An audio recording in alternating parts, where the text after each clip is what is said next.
Tienen toda esta semana para aprenderse el Salmo número 1. El próximo domingo sacaré a un hombre y a una hermana para que lo diga, si lo quieren decir cada uno o la mitad uno y la mitad el otro, como quieran. Es un salmo precioso, es un salmo lindísimo que trae mucha bendición a nuestra vida. Todos los salmos son una maravilla, todos los salmos.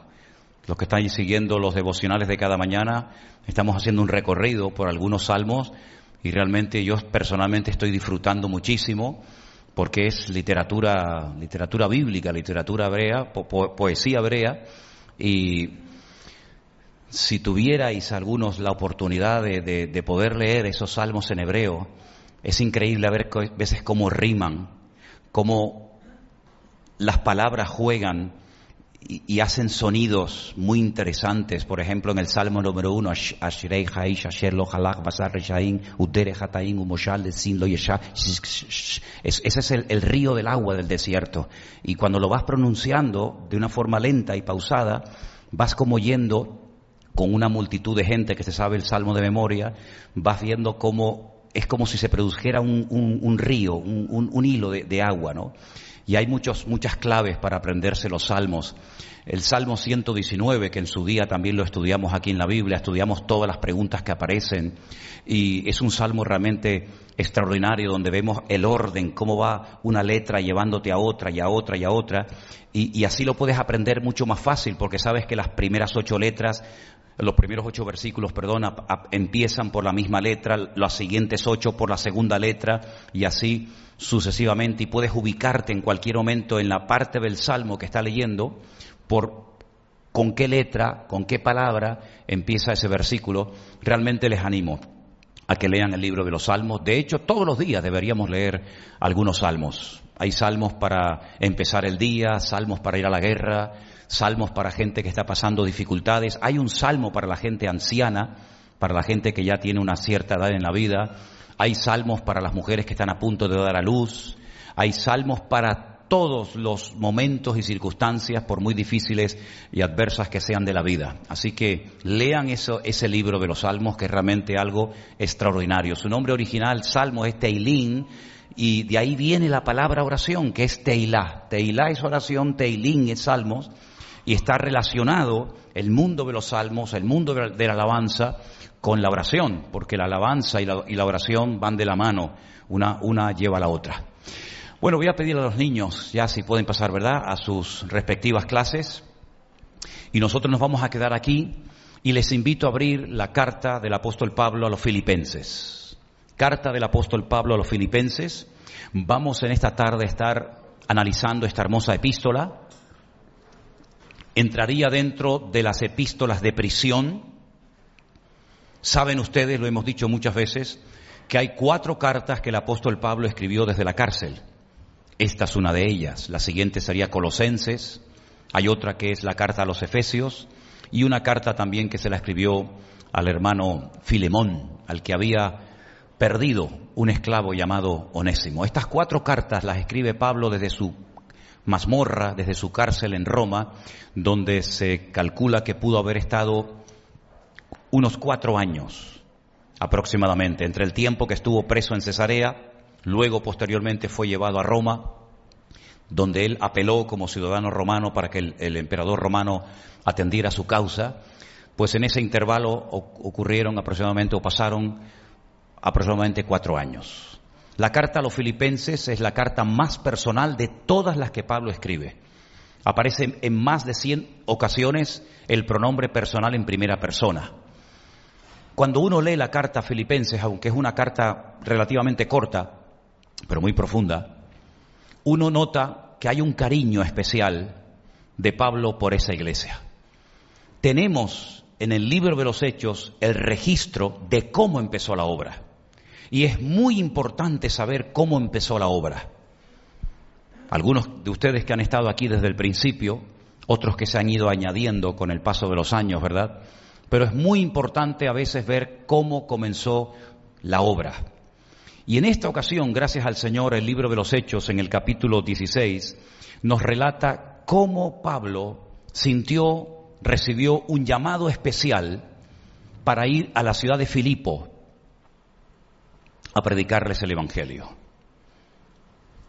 En Hechos capítulo 16, a partir del versículo 9, la palabra de Dios nos dice lo siguiente. Se le mostró a Pablo una visión de noche. En esa visión él ve un varón, un hombre macedonio, que estaba de pie, rogándole y diciéndole: pasa a Macedonia y ayúdanos. Cuando vio la visión, ahora fíjense cómo hablan en plural, procuramos, no dice que él procuró ir, sino que los que estaban con él, Silas, Lucas, que era el que iba relatando el viaje, dice que enseguida procuramos partir para Macedonia, dando por cierto que Dios nos llamaba. La visión, el llamado, lo había recibido Pablo, pero ellos, como estaban viajando y en el equipo ministerial de Pablo, ellos también consideraban que ellos también habían sido llamados para ir a predicarles el Evangelio a esa ciudad. Zarpando pues de Troas, vinimos rumbo directo a Samotracia y al día siguiente a Neápolis. Y de allí a Filipos, que es la primera ciudad de la provincia de Macedonia y una colonia. Y estuvimos en aquella ciudad algunos días.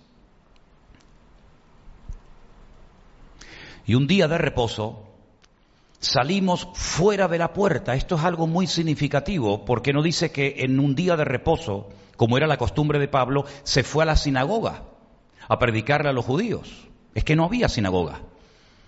Dice que se fue fuera de la puerta, junto al río, donde solía hacerse la oración, y sentándonos, hablamos a las mujeres que se habían reunido. No menciona presencia de hombres. ¿Por qué no había sinagoga en Filipo? Pues porque no había ni siquiera el grupo mínimo, que se llama en hebreo minyan. Un minyan es un grupo de 10 varones, que es lo que se necesita para abrir un lugar de culto o una sinagoga. Como se ve que no había esa cantidad, las mujeres decidieron tener sus cultos de oración junto a un río a las afueras de la ciudad. Y Pablo fue allí, aprovechando la ocasión. Y entonces allí estaba una mujer llamada Lidia, vendedora de púrpura, de la ciudad de Tiatira, que adoraba a Dios. Ahora, antes de terminar de leer este versículo, ¿por qué menciona el lugar de donde era Lidia? ¿Qué más da? Podía haber dicho el texto: había allí una mujer llamada Lidia que se dedicaba a vender púrpura, que adoraba a Dios, y omitir que era de la ciudad de Tiatira. Y entonces uno tiene que decir, bueno, ¿por qué se menciona esta ciudad en ese momento, hablando de esa mujer en particular? Porque da la casualidad de que la iglesia de Tiatira, que se menciona en el libro del Apocalipsis, era una iglesia que tenía un gravísimo problema, porque una mujer que la llamaban, o tal vez se llamaba realmente Jezabel, como aquella reina perversa del Antiguo Testamento, la reina Jezabel, casada con Acab, dice que ella se había autoproclamado profetisa y comenzó a enseñar en la iglesia de Tiatira a los siervos de Dios a comer cosas sacrificadas a los ídolos, cosa que no se podía hacer. Porque en Hechos capítulo 15, en el primer concilio de Jerusalén, léanlo tranquilamente después al llegar a casa, viendo que había problemas de convivencia entre judíos y gentiles, en ese concilio se toman acuerdos y se escriben y se mandan cartas a todas las iglesias de la época. Y una de las cosas que no se podía hacer en aquella época era comer carne que previamente había sido sacrificada a los ídolos, y menos que tuvieran sangre. Pero esta mujer llamada Jezabel, que dice que ella era profetisa, le enseñaba a la gente a quebrantar esa norma interna en la iglesia, y no solamente, y no contenta con esto, dice que le enseñaba a los siervos de Dios a fornicar. Y uno dice, pero bueno, pero tanta influencia, tanto poder y fuerza tenía esta mujer en esa iglesia que le permitían enseñar a fornicar a la gente. Es que no está enseñando Biblia, no está enseñando a amar a Dios, los mandamientos de la palabra de Dios, está enseñando a cometer relaciones ilícitas sexualmente hablando. Y parece ser que al pastor o los ancianos le habían dado todo tipo de aval, todo tipo de libertad para que sedujera a los siervos de Dios a romper las normas de convivencia y a cometer fornicación. Y era esa mujer de Tiatira. Por eso tal vez Lucas, para que no nos quede el recuerdo de que la gente de Tiatira era gente mala y gente que no obedecían y amaban al Señor, tal vez por eso el Lucas, que es el que escribe este libro, dice que esta mujer era de Tiatira, como dando a entender de que allí también había mujeres buenas, y esta es una de ellas, llamada Lidia, vendedora de púrpura, que adoraba a Dios. Tal vez se había convertido, tal vez había oído el Evangelio en su ciudad, no lo sabemos. Pero lo que sí dice el texto es que ella estaba oyendo, y el Señor abrió el corazón de ella para que estuviese atenta a lo que Pablo decía. Espero que el Señor esta tarde también abra vuestros corazones para que ustedes estén atentos a lo que en este caso no Pablo, sino Manolo Sierra les está predicando en esta tarde. Y cuando fue bautizada, se ve que no estaba bautizada, y su familia nos rogó diciendo: si habéis juzgado que yo sea fiel al Señor, entrad en mi casa y posad. Y nos obligó a quedarnos. Aconteció que mientras íbamos a la oración, se ve que ya era otro día, nos salió al encuentro una muchacha que tenía espíritu de adivinación, la cual le daba una gran ganancia a sus amos adivinando. Esta, siguiendo a Pablo y a nosotros, daba voces diciendo: estos hombres son siervos del Dios Altísimo, quienes os anuncian el camino de salvación. Y esto lo hacía por muchos días. Mas desagradando a Pablo, éste se volvió y le dijo al espíritu: te mando en el nombre de Jesucristo que salgas de ella. Y salió en aquella misma hora. Pero viendo sus amos que había salido la esperanza de su ganancia, prendieron a Pablo y a Silas y los trajeron al foro ante las autoridades. Y presentándolos a los magistrados dijeron: estos hombres, siendo judíos, alborotan nuestra ciudad y enseñan costumbres que no nos es lícito recibir ni hacer, pues somos romanos. Y se agolpó el pueblo contra ellos, y los magistrados, rasgándole las ropas, ordenaron azotarles con varas. Realmente uno se puede preguntar a estas alturas: ¿tú me llamaste a esta ciudad, Señor? Porque tú me dijiste en una noche, en una visión, que viniera a Filipos a predicar tu palabra, y cuando llegamos no hay ningún hombre que se convierta, pequeño grupito de mujeres que se reúnen a las afueras de la ciudad por echar fuera este espíritu de adivinación de esta joven. Me meten en la cárcel y previamente nos dan a Silas y a mí una paliza tremenda con varas. Y la historia sigue diciendo que después de haberlos azotado mucho, los echaron en la cárcel y le mandaron al carcelero que los guardase con seguridad.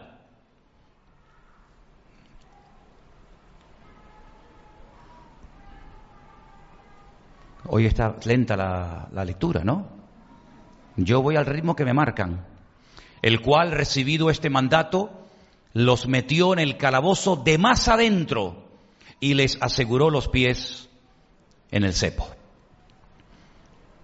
Pero a medianoche, orando, Pablo y Silas cantaban himnos a Dios y los presos los oían. Qué tremendo, ¿eh?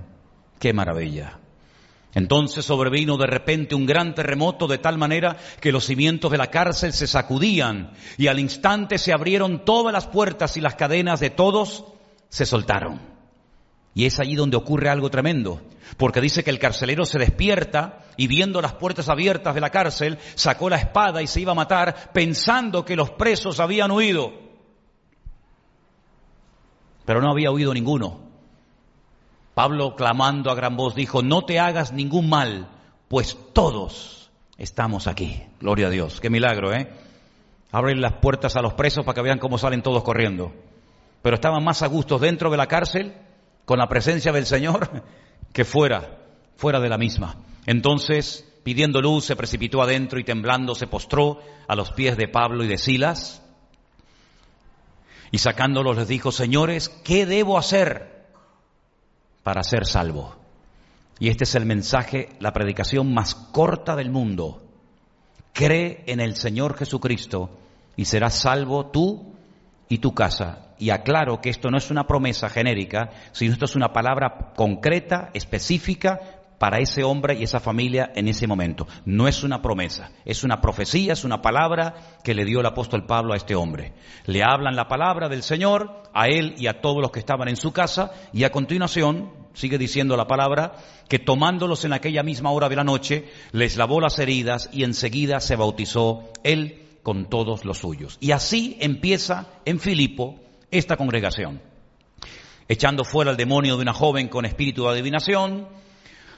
Después de haber estado en la cárcel y haber sido azotados con varas y haber sido puestos los pies y las manos en el cepo, con un pequeño grupo de mujeres fieles que están junto al río oyendo la palabra de Dios, así empezó la obra.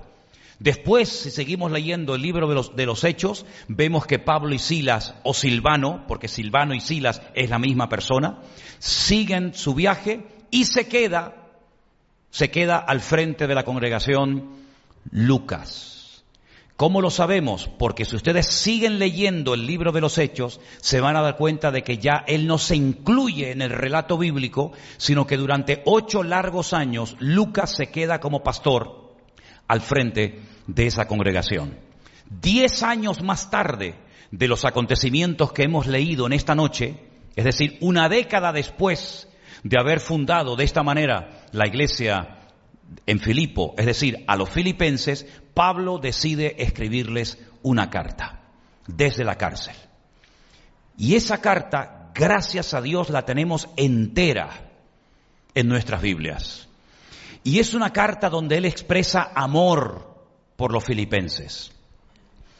Es una carta donde él agradece a la congregación por haberse acordado de él en un momento durísimo por el que está pasando, que es en la cárcel y a punto de morir como un mártir de Cristo, y le mandan ofrendas, le mandan unas ofrendas, una ayuda económica para que él tenga algo para poder cubrir sus gastos mientras está allí en la cárcel. Y él escribe una carta y emplea la expresión olor fragante. Esto me ha llegado en el mejor momento. Sé que ustedes tenían el deseo de ayudarme económicamente para que yo pudiera tener mis necesidades cubiertas.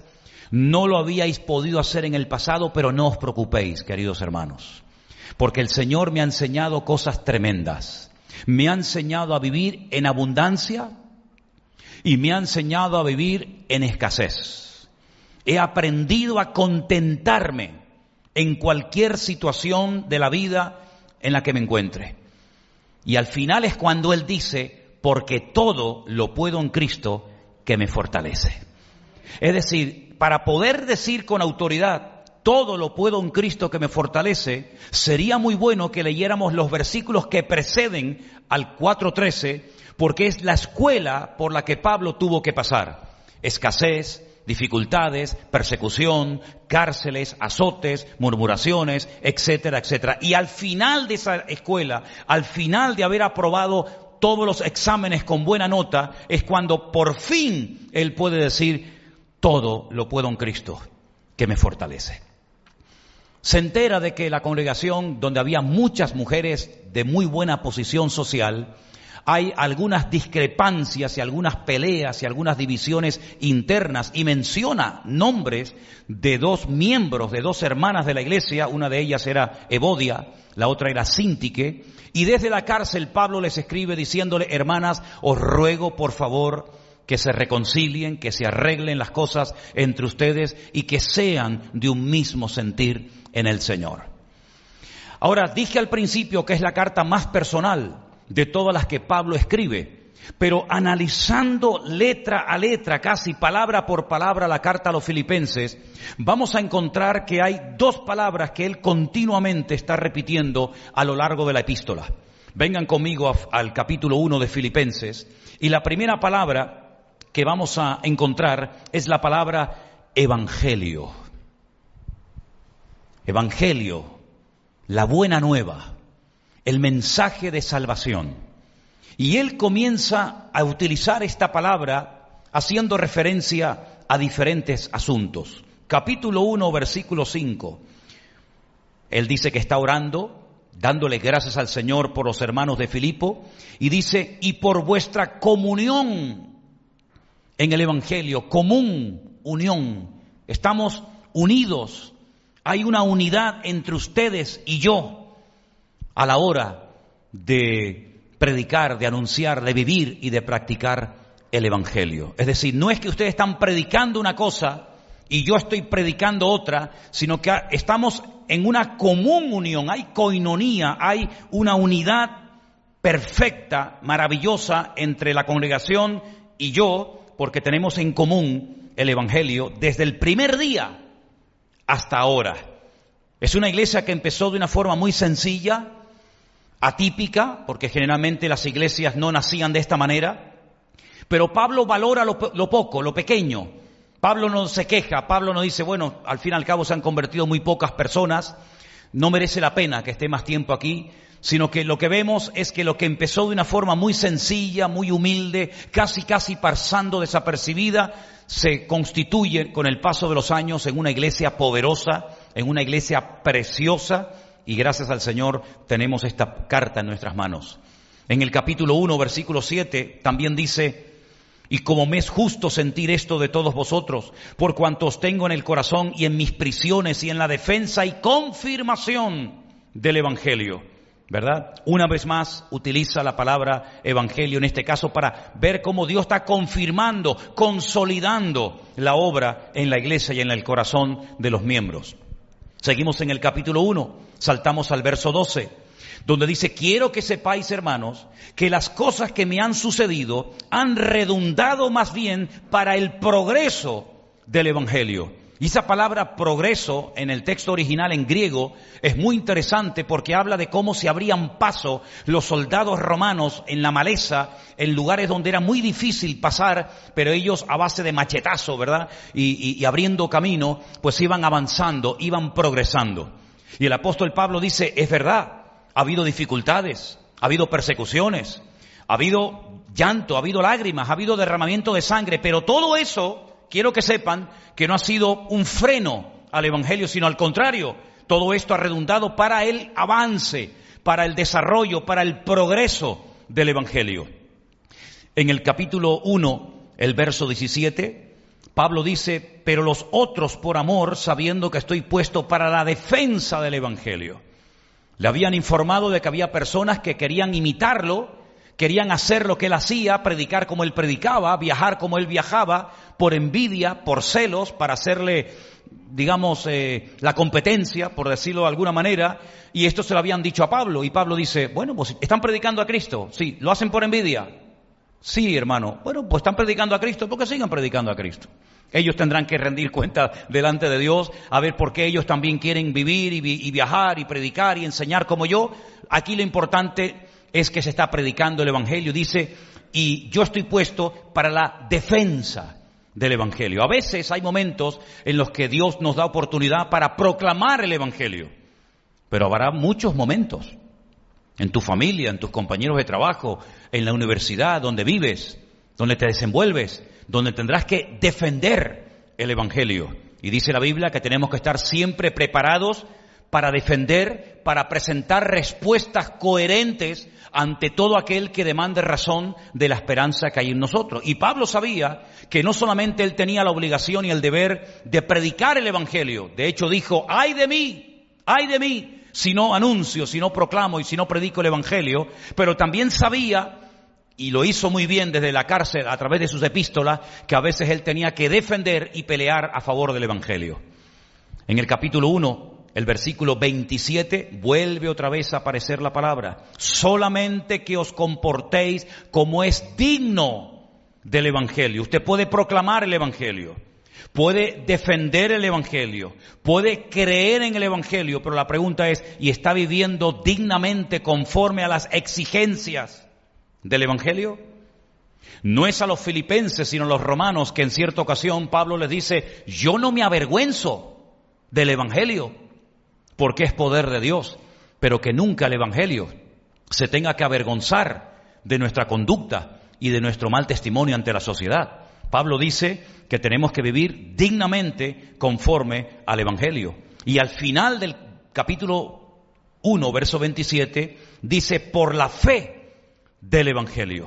Claro que nosotros tenemos fe en el Evangelio, en la buena nueva, en la buena noticia de que Cristo vino, murió y resucitó y ascendió y volverá. Todo eso forma parte del Evangelio y de nuestra fe también en el Señor. Capítulo 2, versículo 22, Él dice, pero ya conocéis los méritos de Él, que como a hijo a padre ha servido conmigo en el Evangelio. Servir, no servirse de, sino servir a, servir al Señor con el Evangelio, predicando su palabra. Otro concepto interesante del Evangelio. Capítulo 4, versículo 3, nuevamente vuelve a aparecer la famosa frase o la famosa palabra. Asimismo te ruego también a ti, compañero fiel, que ayudes a estas que combatieron juntamente conmigo en el Evangelio. Es decir, hace referencia a personas que se jugaron la vida, que no fueron cobardes, que no tuvieron miedo, que no salieron corriendo ante la adversidad, ante la persecución, ante la oposición de los enemigos, sino que pelearon, combatieron en el Evangelio juntamente con Él. En el capítulo 4, versículo 15 también dice, sabéis también vosotros, oh filipenses, que al principio de la predicación del Evangelio, los que habéis tomado nota, o los que después escucharéis más detenidamente este estudio, este mensaje, os habéis dado cuenta de que Pablo utiliza el término, la palabra evangelio, para muchos asuntos diferentes que tienen que ver con nuestra relación con Dios y con nuestra responsabilidad y nuestros deberes cristianos. Aparece muchísimas veces la palabra evangelio, buena nueva, en su carta. Pero sorprendentemente, otra palabra que aparece muchísimo en la epístola de Pablo a los Filipenses es la palabra gozo. Y muchos se han preguntado cómo es posible que un preso, sabiendo que le quedan tal vez pocos días de vida, sea capaz de descubrir el secreto de gozarse en la adversidad, en la lucha y a punto de morir como mártir. Hagamos nuevamente un recorrido a lo largo de la epístola y veamos dónde aparece esta palabra. Capítulo 1, versículos 3 y 4. Doy gracias a mi Dios siempre que me acuerdo de vosotros, siempre en todas mis oraciones, con gozo por todos vosotros. No oraba quejándose, no oraba lamentándose, sino que cuando se acordaba de esa iglesia, de esos miembros, del tiempo que él estuvo allí al frente de la congregación, dice, oro, clamo al Señor por vosotros, con gozo en mi corazón, no con dolor, no con tristeza, sino con gozo. Versículo 4 dice, siempre en todas mis oraciones con gozo por todos vosotros. Versículo 18, ¿qué pues? Que no obstante, de todas maneras, o por pretexto o por verdad, Cristo es anunciado y en esto me gozo y me gozaré aún. ¿En qué se gozaba? En que el Evangelio estaba siendo predicado. A lo mejor no por personas con una buena intención, pero si al fin y al cabo predicaban y querían servir al Señor de alguna manera, aunque fuera por celos y por envidia, porque dicho sea de paso, y hago un paréntesis, una de las cosas que más me costó aceptar como pastor, ya como cristiano, pero más como pastor, es ver y conocer a gente con celos dentro de la obra de Dios. No es el celo por Dios en el buen sentido de la palabra, sino gente celosa, gente envidiosa, gente que en vez de gozarse en la bendición de otros, parece como que le tienen esos celos y esa envidia. Y eso no es nada nuevo, eso ha existido siempre y en la época de Pablo más todavía. Pero Pablo dice, mira, si lo hacen por celos, por competencia, por envidia, por figurar, por aparentar, mira, aquí lo importante de lo que se trata es que se predique el Evangelio y si lo hacen, yo en eso me gozo y me seguiré gozando. ¿Cuántos dicen amén? Qué filosofía de la vida, ¿no? Qué tremendo. En el capítulo 2, versículo 2, Pablo dice, completad mi gozo. Complétenlo, únanse al gozo que yo tengo, no se queden fuera. Yo estoy bendecido, júntense, péguense a mí para que se les pegue la bendición. Yo estoy gozoso, júntense a mí. ¿Estás triste? Pues pégate a un gozoso. Yo siempre digo, miren hermanos, en el mundo natural la salud no se pega, lo que se pega es la enfermedad, ¿sí o no? En el mundo natural, un sano se junta a un enfermo y no lo cura. Pero ojo, que hay enfermedades y sabemos que estamos en tiempos en los que tenemos que guardar ciertas distancias y ciertas medidas. ¿Por qué? Porque hay cosas que se pegan. Pero en el mundo espiritual, algo que se da, y tenemos que descubrirlo y valorarlo, es que hay bendiciones que se pegan. ¿Cuántos creen eso? Algunos se preguntarán, ¿y usted puede demostrar esto bíblicamente? Claro, si no, no me atrevería a decir esto. Les voy a poner 2 ejemplos. La Biblia dice que cuando un día, y no me voy del tema, solamente a modo de ilustración, cuando Jetro, que era el suegro de Moisés, llega un día al campamento y ve a Moisés con tantas responsabilidades, con tanta gente que atender, que el hombre no tenía tiempo ni para descansar, ni para comer, ni para dormir, lo llama aparte y le dice, no vas a poder atender tú solo a tanta gente. Por muy temprano que te levantes, por mucha gente que quieras atender, siempre quedarán más por ser atendidos que los que has atendido. Por lo tanto, le dio un consejo y Moisés lo aceptó. Fue humilde y dijo, bueno, mi suegro me está dando un buen consejo. Y es que delegue en personas de confianza, pues la responsabilidad para que juntos trabajemos y hagamos un equipo, ¿verdad? Y ellos puedan atender gente y yo también, y así podemos atender a mucho más personas del pueblo. Dice que nombró a 70 varones. Fueron al tabernáculo, aquella carpa, aquel templo portátil que se usó durante años en el desierto, y dice que el Señor tomó del espíritu de Moisés y se lo pegó, se lo metió a ellos. Es decir, no eran 70 competidores, esto no era una pelea, un saco de gatos peleándose el uno contra el otro, sino eran personas que iban a tirar del mismo carro, con el mismo sentir, con la misma carga, con la misma pasión, con el mismo fuego que tenía Moisés en su corazón.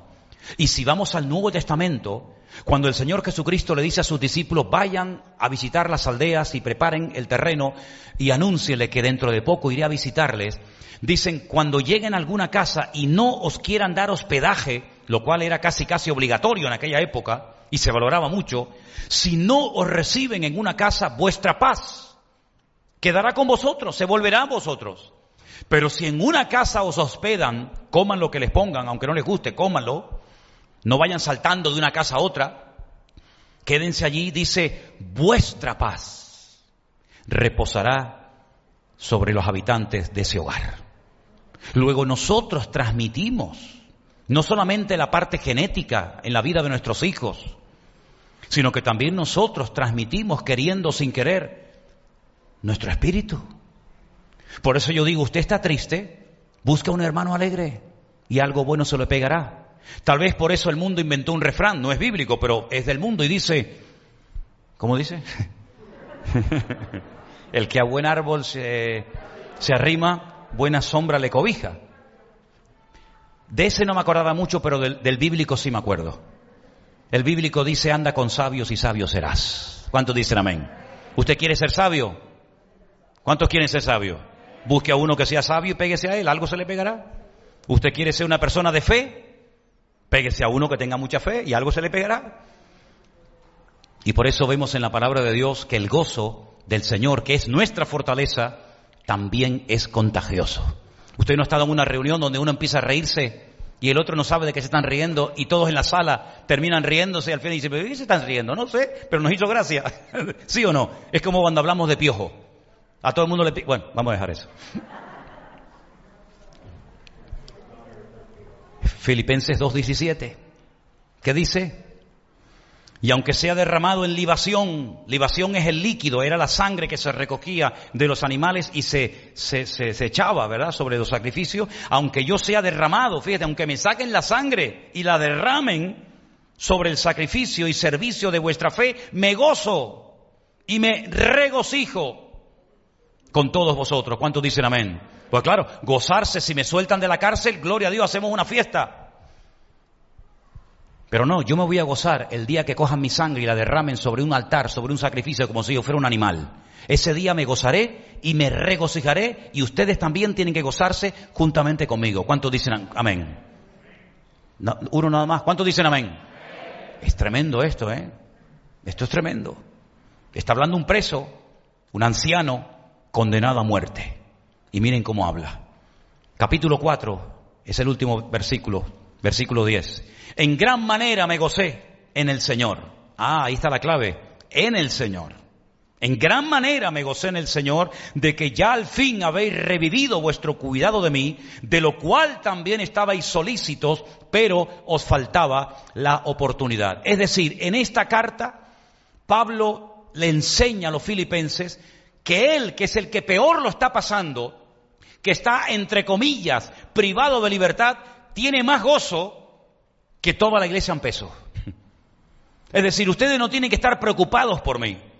Ustedes no tienen que estar tristes por mí, porque yo me estoy gozando aquí adentro como ustedes ni se imaginan, porque el Evangelio está siendo predicado, porque el Evangelio ha sido confirmado entre ustedes, porque el Evangelio lo están llevando a la práctica hasta las últimas consecuencias. Y como parte del Evangelio, si yo tengo que morir como si fuera un animal, derramando la última gota de mi sangre, en ese momento me seguiré gozando en el Señor. Y quiero que ustedes también se gocen juntamente conmigo. ¿Cuántos dicen amén? Es tremendo, es una carta realmente extraordinaria, es un manual práctico para vivir una vida cristiana victoriosa. Y esto sí me lo acabo de inventar ahora mismo. El libro de Filipenses es un manual práctico para vivir una vida cristiana victoriosa. ¿Usted quiere vivir una vida victoriosa o una vida mediocre? ¿Usted quiere vivir de victoria en victoria o quiere vivir de llanto en llanto y de lamento en lamento? Pues en Filipenses encontramos un ejemplo de un hombre condenado a muerte que probablemente nunca más volvió a viajar y a visitar congregaciones, que aprendió a gozarse en el Señor. Y como Pablo no escribía las cartas, sino que las dictaba, a los teólogos les ha llamado mucho la atención cuando el apóstol Pablo le está dictando a Silas la carta, y en el capítulo 4 encontramos lo siguiente. Pablo está dictando, seguramente caminando por la celda de un lugar a otro. El Espíritu Santo lo está inspirando, él está, escribe esto, escribe lo otro, y di esto, y no, eso no, bórralo, y escribe esto. Y hay un momento en la carta en el que Pablo le dicta a Silas y le dice, escribe. Capítulo 4, verso 4. Regocijaos en el Señor siempre. Y me imagino que el que estaba escribiendo la carta se la habrá quedado mirando diciendo, ¿qué? Y le dice, ¿qué dice el versículo? Otra vez te digo, regocijaos. No pongas cara de bobo, pon lo que te he dicho. Regocijaos. Si fueran argentinos diría doblemente gozarse, ¿no? Es no sé qué, ¿no? Gócense, gócense, gócense, no importa. No se dan cuenta que yo, que estoy condenado a muerte, que no voy a salir de aquí, que estoy pasando frío y calamidades y privaciones, no se dan cuenta que el hombre más gozoso del mundo soy yo. ¿Cuánto más ustedes, hermanos, que van a recibir esta carta? Así que regocijaos en el Señor siempre. No dice de vez en cuando. Cuando hay dinero, regocíjense y hagan fiesta y maten el becerro gordo. No. Regocijaos en el Señor siempre. Pero es que ya no estoy ganando tanto como antes. Pues aprende a gozarte ahora, porque si no aprendes a gozarte ahora, la lección va a durar todo el tiempo que ni te imaginas. ¿Por qué? Porque ¿cuántas veces se tiene que presentar a un examen una persona que lo suspende? ¿Cuántas veces? Pues hasta que lo apruebe. Hay algunos que el carnet de conducir lo aprobamos a la primera. ¿Cuántos de los que están aquí aprobaron el carnet teórico y práctico a la primera? Levanten la mano. El de la moto, el del coche, yo todo lo aprobé a la primera. Pero hay algunos que a la segunda. A ver, ¿alguien aprobó a la segunda? Algunos. ¿A la tercera? Algunos. ¿A la cuarta? Algunos. ¿A la 10ª? Bueno, déjelo ya. Vas a tener que presentarte y una vez y otra vez y otra vez y otra vez hasta que apruebes. En el sentido espiritual exactamente igual. Ya has aprobado la lección de gozarte en la abundancia. 10, aprobado. Matrícula de honor. Vale, vamos a la otra asignatura. Ahora voy a enseñarte a gozarte en la adversidad. Has suspendido el examen. Te has quejado, has estado con lloriqueo, has estado con una mala actitud. Mañana otra vez. Y otra semana otra vez igual. O peor que la anterior. ¿Y por qué tengo que repetir lo mismo? Porque no has aprobado el examen. Cuando apruebes el examen, ya verás que esa prueba se va y probablemente el Señor te enviará otra. Pero esa es la forma como Dios está tratando a la iglesia en el último año que estamos viviendo. Nos está mandando una serie de pruebas a todos, a todos. Y nos ha metido a todos en el mismo saco. Y a unos aprueban, otros suspenden, unos repiten. Pero lo que está bien claro es que el Señor lo que está tratando a través de esta hermosísima carta es inspirar a la iglesia de los filipenses y a nosotros, por supuesto también, para que aprendamos a gozarnos en la adversidad, en las pruebas, en las dificultades, porque por muchas pruebas que estemos pasando, ninguna se puede comparar a la que Pablo en este momento estaba experimentando. Estaba en una mazmorra, en una cárcel. A veces hemos visto en algunos documentales de televisión presos que se han construido su propia cárcel, y aquello más que cárceles parecían jaulas de oro. Parecían palacios, no le faltaba absolutamente de nada. Pero Pablo no está en una cárcel de oro con WhatsApp, con Facebook, con YouTube, con visitas, con buena comida. No, Pablo incluso cuando le escribe a Timoteo le dice, ven pronto porque el invierno va a empezar y me dejé el capote en casa de Carpo, tráemelo porque me estoy congelando de frío. Y tráeme los pergaminos, y tráeme esto, y tráeme lo otro. ¿Por qué? Porque él está pasando dificultades humanamente hablando, pero en medio de esas dificultades escribe 4 cartas espectaculares, y una de ellas es esta. Y yo doy gloria a Dios que el Señor permitió que esta carta nos llegara a nosotros hoy en día. Estuvo desde el año 46 hasta el 56, una década entera aproximadamente, predicando el Evangelio. Tratando de llevar el Evangelio a los gentiles, tratando de llevar almas a los pies de Cristo, gente de otro contexto cultural, de otras religiones, de otras prácticas, etcétera. Y llegó el momento en el que el Señor permitió que lo encerraran, lo protegió durante años, viajó por todo el mundo entero de su época, pero llegó un momento que los últimos 4 años de su vida no salió ni de aquí a la esquina. Tenía unas cadenas en las manos y en los pies que le impedían viajar, pero Pablo nos dice, ¿y ahora qué hago? ¿Ahora qué hago? No puedo predicar, no puedo orar, no puedo... No. Pero ¿no lo veis que en la cárcel de Filipo fue una práctica para lo que se le venía encima? ¿No dice la Biblia que en Filipo fue donde lo encadenaron, pusieron sus manos, su cabeza y sus pies en el cepo? Y allí aprendió a cantar a medianoche con sus espaldas destrozadas y los presos le se oían. Eso fue una preparación para lo que le vendría 10 años después, cuando finalmente acabara con su vida como si fuera un sacrificio sobre un altar. Pero él ya había aprendido a gozarse en la adversidad. Y todas las pruebas que hemos estado pasando en los últimos tiempos, en los últimos años o meses o días, nos han estado preparando para llegar hasta aquí, hoy y ahora. Y el Señor lo que quiere es fortalecernos en la fe. El Señor lo que quiere es que aprendamos a estar por encima de las circunstancias. Las aguas, las olas, los vientos que le daban miedo a los discípulos, a Cristo le permitieron demostrar su poder. Mientras ellos veían que las olas entraban dentro de la barca y mientras Pedro se hundía viendo el viento, el Señor caminaba por encima de todo aquello para demostrarles que lo que a ustedes les da miedo, lo que a ustedes les paraliza la fe, a mí me permite caminar por encima de eso y demostrarles mi poder, mi autoridad y mi gloria. Y cuando entra en la barca y se calma todo, le dice, eso es lo que ustedes tienen que aprender. Porque es muy fácil ir cantando alabanzas y coros mientras la barca va en un mar tranquilo. Pero yo les he enseñado que se puede caminar por encima de las aguas, si ustedes quieren. Solamente se atrevió uno a hacerlo. Pero si todos se hubieran atrevido a decir, Señor, queremos caminar hoy contigo por encima de las aguas. Pedro, Juan, Santiago, Tomás, Bartolomé, Felipe, todos hubieran podido caminar por encima de las aguas en tempestad del mar de Galilea. Pero solamente uno se atrevió. Y hermanos, nosotros hoy en día tenemos la oportunidad de demostrarle con la práctica nuestra fe a nuestro Dios. ¿Cuántos dicen amén? Finalmente en la carta, el apóstol Pablo, una de las cosas que dice en el versículo 19, 4:19, es que mi Dios suplirá todo lo que os falta conforme a sus riquezas en gloria en Cristo Jesús. Es decir, Él está plenamente convencido que si a mí el Señor me ha provisto mis necesidades, también a vosotros os suplirá todo lo que os falta conforme a sus riquezas en gloria en Cristo Jesús. ¿No te has hecho esta pregunta alguna vez, hermano y hermana? ¿Cómo es posible que en una misma iglesia haya gente que le sobra y a otros que le falte?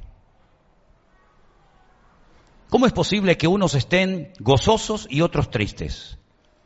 Que unos estén, digamos, en un nivel óptimo en cuanto a su fe y su comunión con Dios, y otros estén ahí medio titubeando.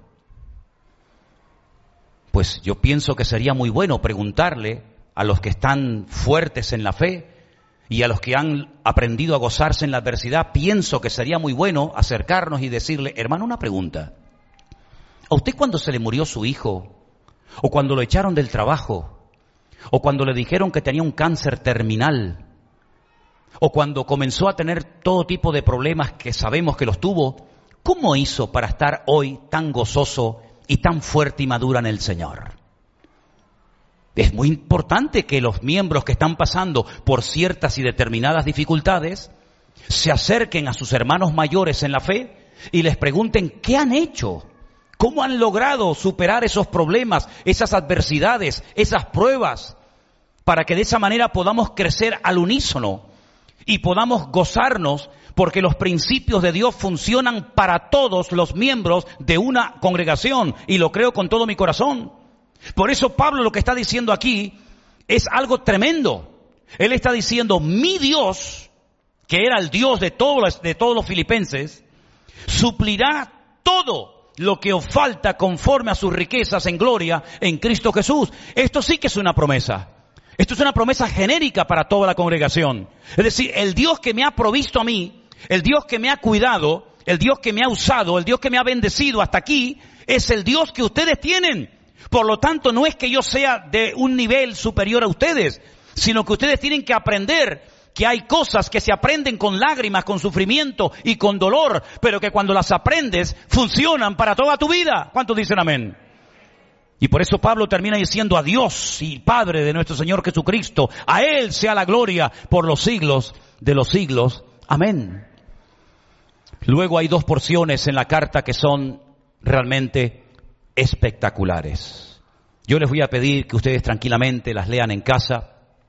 Y una es la porción que va del capítulo 2, del versículo 5 al 11. Repito, capítulo 2 del 5 al 11, donde se habla de la humillación y exaltación de la misma persona, de Cristo. El que se despojó, el que se anonadó, el que se hizo nada por nosotros, el que toma forma humana y decide humanarse en forma de siervo.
encontramos a Dios que le dice a Adán, cierra los ojitos, Adán.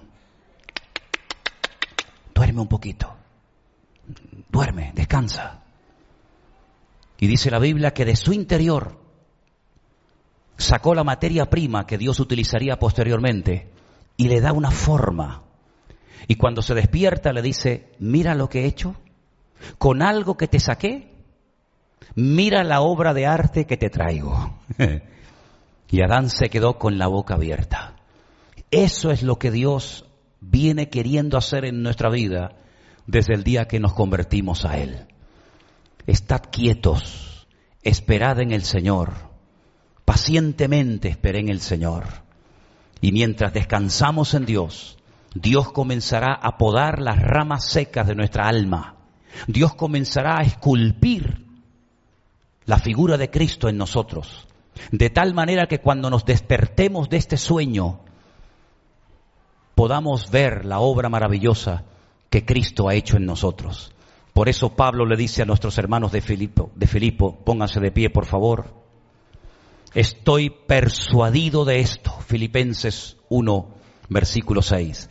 Estoy convencido de lo que les voy a decir ahora, que el que comenzó en vosotros la buena obra, la perfeccionará hasta el día de Jesucristo. Te vuelvo a repetir ese versículo. Estoy persuadido de esto, que el que comenzó en vosotros la buena obra, la perfeccionará hasta el día de Jesucristo. Si te dejas tratar por el Señor, si te dejas moldear por Él, tu mente, tu carácter, tu personalidad, tu vocabulario, todo, y se lo pones a los pies de Cristo, la obra que ha comenzado a hacer el Señor en tu vida, la va a perfeccionar de tal manera que al final, cuando nos presentemos delante de su presencia, el Señor nos dirá, entren, porque aquí solamente entra lo santo, lo puro, lo limpio. Los de limpio corazón, solamente ellos verán a Dios. Y vamos a darnos cuenta de que mereció la pena sufrir y llorar y pasar por aquellas pruebas, porque sin aquellas pruebas nunca hubiéramos madurado y crecido y nunca hubiéramos visto esa obra maravillosa que Dios ha hecho en todos y en cada uno de nosotros. ¿O tú te crees que Dios no ha visto tus lágrimas? ¿O tú te crees que Dios no sabe lo que te está pasando? ¿O tú te crees que Dios no ha oído tu clamor y tu oración? Claro que lo ha oído. Cierra tus ojos ahí donde estás. Y ahora pídele al Señor con toda tu alma y con todo tu corazón. Señor, sigue obrando en mi vida. Sigue obrando en mi corazón. Perfecciona tu obra en mí. Perfecciona tu obra en mí, Señor. Acaba esa obra que un día comenzaste a hacer en mi corazón. No quiero quedarme a medias, Señor. No quiero ser una obra incompleta, una obra inacabada. Quiero ser como el barro en las manos del alfarero. Dale forma a mi vida, la que tú quieras. Y que pueda, Señor, mantener todos los días de mi vida la comunión con el Evangelio. Ser confirmado, fortalecido con el Evangelio, progresar en el Evangelio, defender el Evangelio, vivir dignamente según el Evangelio, creer y tener fe en el poder del Evangelio, servir a Dios predicando el Evangelio, combatir con el Evangelio y predicar la buena nueva a todo el mundo que tú me pongas por delante. Y mientras tanto nos gozaremos en la adversidad, en la lucha, en la prueba, en la angustia, en el dolor, en todo nos gozaremos, porque todo lo podemos en Cristo que nos fortalece.